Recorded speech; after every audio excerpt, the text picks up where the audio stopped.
A mother-daughter relationship is special. And if you want that mother-daughter relationship to last, our next guest says you need to nurture the bond. Eli Harwood is a therapist, a best-selling author, and a mom herself. Her latest project is called Uniquely Us, a shared mother-daughter journal for joy and connection. Eli, welcome to the Noon Show, sister. Good to see you. So good to see you too. Thank you for having me. I'm so curious. I'm excited about your latest project. I haven't had the chance to ask you, what made you want to speak to the mother-daughter dynamic specifically? Well, you know, my mom did not grow up with a mother that she could be emotionally close to. Like my grandma, I love her. Actually, she just passed this week, so it feels very present with me.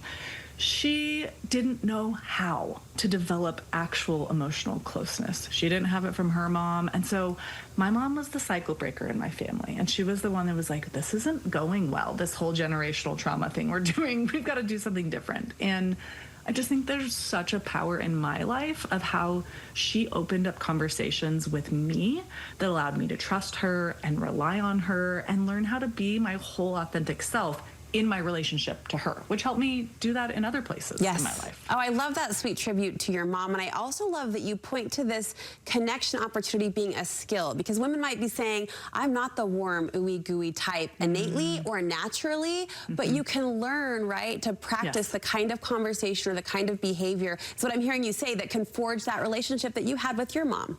Yes, emotional closeness is a human birthright. And it is not about whether it's in your personality or not. And you might do closeness different than somebody else does, but it is in all of us to give our children that experience of connectedness.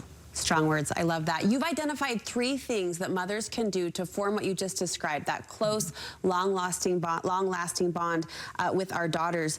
First, you say we need to practice emotional responsiveness. What does that look like?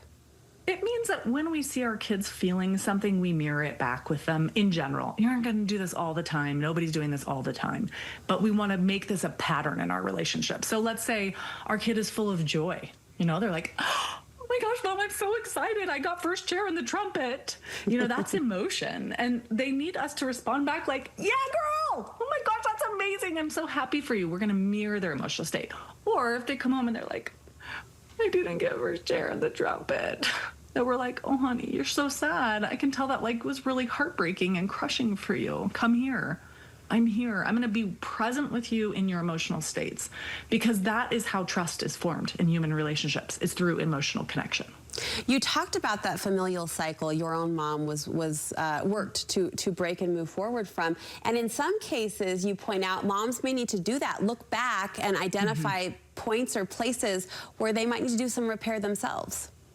Yeah, I mean, we tend to relate out of the fabric that we were taught to relate. You know, so if my mom had come home and said I didn't get first chair in the trumpet, my grandma would have said, well, there are worse things in life. Let's move on from that. Or if she had said I got first chair in the trumpet, she would have said, let's not be braggy.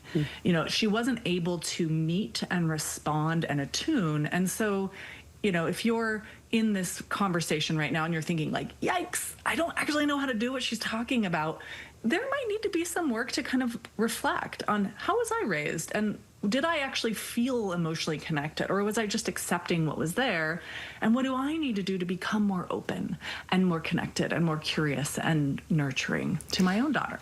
There's this common piece of parenting advice to meet them where they are. So if my teen is listening and loving Benson Boone, maybe I learn a song. Or if my son is really into this video game, maybe I sit down and learn how to play it. But you say this point of relation is especially true for our daughters.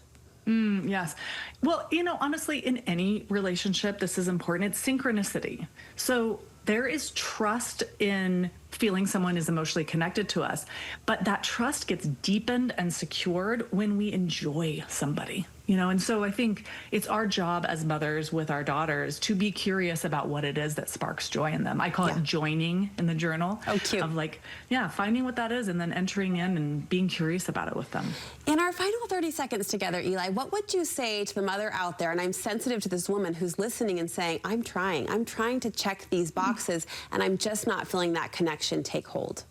Oh, well, first I would say sometimes that's just a part of the journey. We're not supposed to be constantly connected to our children. Some seasons are just this. And I have those seasons. I know you have those seasons with your kids. So just don't give up. keep working, keep being curious, and please don't punish yourself for that. And don't go into that catastrophic why bother state. Just go, okay, there's something more to learn here. What is it I can discover? I love your way with words. I love how you are so empowering and how you teach us and share with us, and just love the work that you're doing, sister. So where can we get more advice from you and pre-order this new journal? Yay! You can find me on the internet under the moniker Attachment Nerd on Instagram, Facebook, Running My Mouth. And then all of my books are everywhere you buy books. So Amazon, Books A Million, all the places. So this is what Uniquely Us looks like, and it will be out in December. So it's also a great gift. So if you're like me and you've already started thinking about your early holiday shopping, perfect. It's a good stocking stuffer. Yeah, I'm going to need that ×4, doing the math over here, 4 daughters. Wish me well. Glad I have a line to you, right, to get this advice all the time, and glad I get to put my hands on that beautiful journal. Thank you so much. So good to be with you. You too.